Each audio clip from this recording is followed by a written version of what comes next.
Assalamualaikum. Bertemu dalam video karakter kita yang akan kita bahas berkenaan tentang karakter diri kita.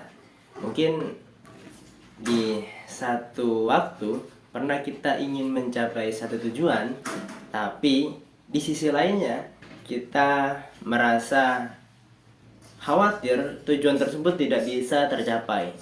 Kemarin ini saya rasakan ketika saya ingin maju seminar proposal ya.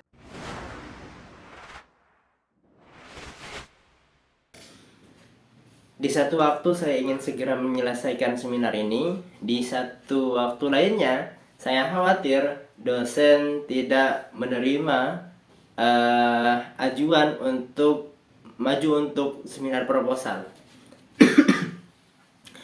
Dan akhirnya pada pekan pertama seminar proposal itu dilakukan, ada beberapa mahasiswa yang tidak bisa maju. Salah satunya adalah saya sendiri. Pada pekan pertama tersebut, ketika mahasiswa melakukan presentasi, setelah itu ada masukan-masukan dari dosen, di akhir pertemuan itu disampaikan bahwa kalau misalnya kalian itu menunggu sempurna untuk melakukan sesuatu, maka kalian tidak akan bisa mencapai apa yang diinginkan. Kalian akan tetap berjalan, tapi hanya di tempat yang sama. Itu menandakan, itu menceritakan kegiatan yang dilakukan oleh teman-teman di kelas, terutama saya sendiri ya. Itu disebutkan bahwa kalau misalnya kalian itu nunggu sempurna untuk maju seminar proposal, maka ya kalian gak akan seminar-seminar. Kalian hanya akan berani menuliskannya saja, tidak berani menyampaikan, mempresentasikannya pada teman-teman lainnya. Jadi yang pertama memang harus berani melakukan hal tersebut. Ketika saya mendengar dari dosen itu ya, kata-katanya, langsung saya di pekan selanjutnya maju seminar, dan alhamdulillah kekhawatiran yang muncul itu tidak terjadi dan seminar berjalan dengan lancar-lancar saja. Kalau misalnya kita berbicara tentang kekhawatiran ya, sesungguhnya kekhawatiran itu tidak hanya dimiliki oleh saya dan teman-teman yang belum bisa maju seminar proposal di pekan pertama. Kekhawatiran itu juga di dalam bukunya Adam Adam Grant ya, itu disebutkan bahwa tokoh-tokoh yang berpengaruh di dunia itu juga pernah mengalami kekhawatiran untuk melakukan sesuatu. Yang berarti tokoh yang ada di dunia saja itu memiliki kekhawatiran, apalagi kita, apalagi saya. Ya, itu adalah hal yang manusiawi kalau misalnya kita khawatir terhadap suatu hal. Tapi di balik itu semua, dalam bukunya Mel Robbins ya, itu kekhawatiran bisa kita hadapi dengan melakukan tips dan trik yang ada di dalam buku The 5 Second Rule, yang mana di dalam buku itu Mel Robbins tertrigger untuk tidak khawatir melakukan sesuatu ketika dia melihat roket yang meluncur. Ketika roket itu meluncur di stasiun televisi kan biasanya ditontonkan, disiarkan hitungan mundur. Ada 10, terus 5, 4, 3, 2, 1. Roket itu meluncur tanpa memikirkan apapun, karena ketika sudah meluncur dia tidak bisa kembali. Itu menandakan apa? Itu menandakan bahwa kalau misalnya kita ingin sesuatu hal dan kita khawatir, di dalam buku itu kita harus menghitung mundur. 5, 4, 3, 2, 1. Oke, saya lakukan gitu. Dalam buku itu juga dijelaskan secara ilmiah, secara penelitian melalui beberapa kali uji coba, Ternyata ketika seseorang itu menghitung mundur ya, yang awalnya khawatir dalam hitungan 5, 4, 3, 2, 1, khawatir itu lenyap, digantikan dengan kita fokus terhadap tujuan yang akan dicapai. Ketika itu sudah terjadi, kita fokus terhadap tujuan yang ingin dicapai, angka 1 itu mendorong kita untuk melakukan hal tersebut. Jadi di dalam buku itu, The 5 Second Rule karyanya Mel Robbins mengajarkan kepada kita bahwa dalam 5 detik kita itu sebenarnya bisa mengatur diri kita untuk berani melakukan suatu hal tanpa memikirkan apa yang akan terjadi. Dan sebenarnya kalau misalnya kita berkata berani ya, berani itu teman-teman, sepemahaman saya itu tidak hanya dimiliki oleh orang yang berpendidikan tinggi, oleh orang yang memiliki jabatan yang tinggi. Keberanian itu dimiliki oleh kita semua, karena keberanian itu adalah hak yang bisa kita pilih. Kita mengambil itu atau kita membiarkannya. Contohnya, semua orang memiliki hak untuk sehat, ya. Kita paham di sini semua orang memiliki hak untuk sehat. Ketika seorang itu ingin mengambil hak kesehatan itu, sebenarnya bukan langsung dia bim salah bim sehat ya, tapi dia itu harus melakukan kewajiban-kewajiban lainnya.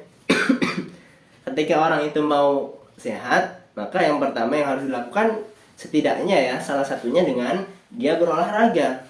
Semakin dia sering berolahraga, maka kesehatan itu akan dia dapatkan dengan cepat. Contoh lainnya adalah ketika seseorang itu mau mendapatkan pengalaman-pengalaman yang mengupgrade dirinya, mengupgrade kemampuannya ya. Sehingga apa? Sehingga dia bisa menjadi lebih baik. Dia ikut kepanitiaan dengan dia hanya menjadi peserta. Kewajiban yang diambil dari keduanya ini berbeda, yang mana itu akan menentukan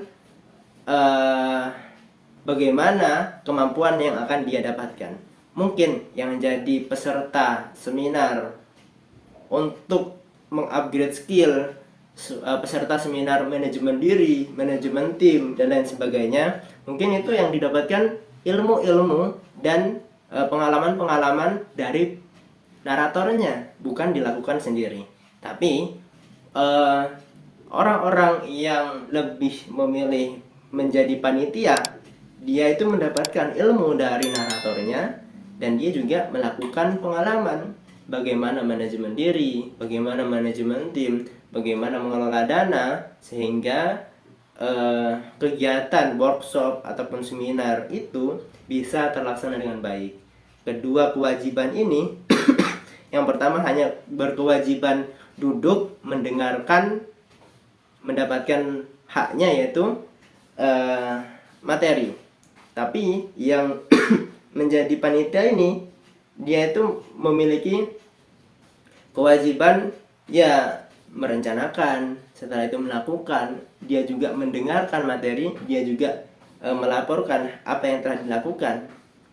Dia itu mendapatkan hak yang lebih. Dia mendapatkan materi, ya, dia mendapatkan pengalaman bagaimana berorganisasi, bagaimana manajemen diri, manajemen dana, dan lain sebagainya.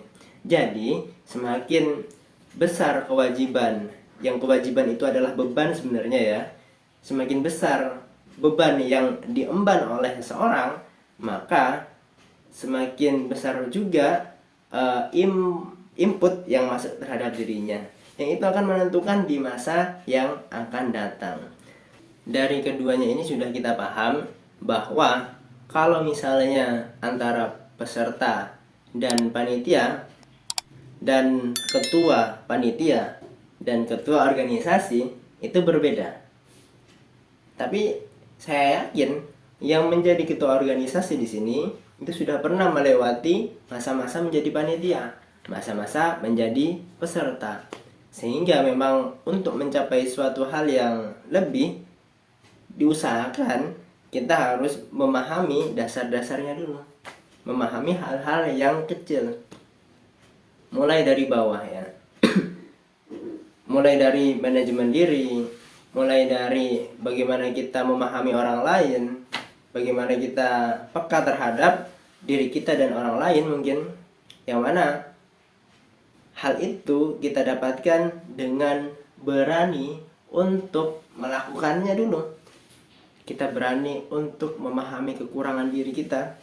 Kita berani untuk memahami kelebihan orang lain. Kita juga berani untuk terus belajar. Kita berani untuk melangkah. Yang mana keberanian itu, keberanian dalam melangkah setahap demi setahap, lama-lama entah kenapa kita sudah sampai di Roma mungkin kita sudah sampai di Madinah, kita sudah sampai di Mekah. Yang mana ketika kita sampai di sana kita melihat ke belakang ya, nah saya sudah sampai sini ternyata ya, tidak kerasa. Jadi nikmati setiap tahapan-tahapan yang sudah kita lalui, yang mana tahapan itu yakin aja pasti akan berdampak di masa yang akan datang. Walaupun nanti beban-beban yang ada itu kita hadapi, walaupun nanti beban-beban itu bermunculan ya, tapi yakin aja beban itu kan sesuai dengan apa yang kita inginkan di masa yang akan datang. Mungkin sekian video kita kali ini. Terima kasih kepada yang sudah menonton. Jangan lupa untuk terus berjalan setahap demi setahap. Jangan lupa untuk terus melangkah walau badai menghadang ya. Kita akan selalu tetap menjagamu. Berdua kita lewati jalan yang berliku tajam ya.